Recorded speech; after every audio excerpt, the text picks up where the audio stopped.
दर्शआमोशा उपाय व तोडगे. दर्शआमोशेच्या दिवशी सकाळी स्नान करून तर्पण करावे. अमावस्येला गंगा किंवा कोणत्याही पवित्र नदीत स्नान करावे. अमावस्येला स्नान केल्यावर तर्पण केल्याने पितर प्रसन्न होतात, त्यांचा आशीर्वाद मिळतो. अमावस्येला करायचे उपाय व तोडगे.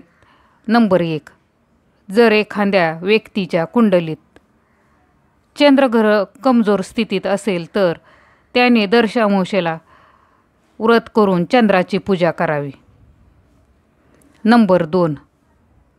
दर्शआमोशेच्या दिवशी सकाळी स्नान करून तर्पण करावे. अमावस्येला गंगा किंवा कोणत्याही पवित्र नदीत स्नान करावे. नंबर 3. अमावस्येला स्नान केल्यावर तर्पण केल्याने पितर प्रसन्न होतात, त्यांचा आशीर्वाद मिळतो. नंबर 4. जर एखाद्या व्यक्तीच्या कुंडलीत चंद्रग्रह कमजोर असेल तर त्याने दर्शआमोशेला व्रत करून चंद्राची पूजा करावी. नंबर 5. दर्शआमोशेला चंद्र देवतेची पूजा केल्याने व्यक्तीला आरोग्याचा आशीर्वाद मिळतो. चंद्रदेवाच्या कृपेने रोगापासून मुक्ती मिळते. नंबर 6. या दिवशी देवी लक्ष्मी आणि भगवान विष्णूची पूजा केल्याने वैवाहिक जीवनातील समस्या पासून मुक्ती मिळते. जीवनसाथीच्या शोधात गुंतलेल्या लोकांनाही यश मिळते. नंबर 7. घरात शांतता राहण्यासाठी एक नारळ पूर्ण सोलून देवाजवळ ठेवावे. शेंडी देवाकडे करावी व रोज सकाळ संध्याकाळ त्यावर एकानंतर एक असे 7 कापूर जाळावे. कापूर जाळत असताना श्री स्वामी समर्थ मंत्र किंवा गायत्री मंत्र जप करावा. दर पौर्णिमा व अमावस्येला नारळ बदलून घ्यावा. जुन्या नारळाचा प्रसाद करावा, घरात खावा. नारळ खराब निघाल्यास विसर्जन करावा. नंबर 8. हिरण्यदान. अमावस्येच्या दिवशी 12 ते 12:30 दरम्यान जानवे जोड, 1.25 पावशेर पेढे, 11 रुपये दक्षिणा या 3 वस्तू ब्राह्मणास दान देणे. प्रसादास म्हणून पेढा परत केल्यास तो खाऊ नये. नंबर 9.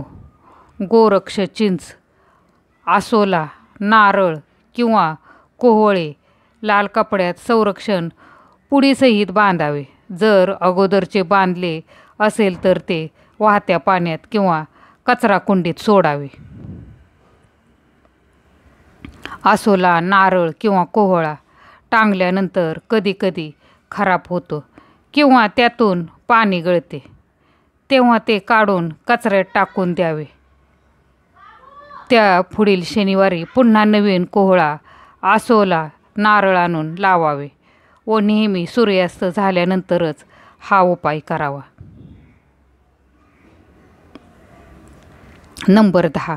घराच्या व आपल्या सुरक्षिततेसाठी उजव्या हातात पिवळी किंवा पांढरी मोहरी घेऊन 11 वेळा कालभैरवाष्टक व 11 वेळा वेदोक्त वल्गला सुक्त म्हणून घरात सर्वत्र टाकल्याने घराचे वाईट शक्ती, करणी, भानामती व इतर सर्व बाधेपासून संरक्षण होते.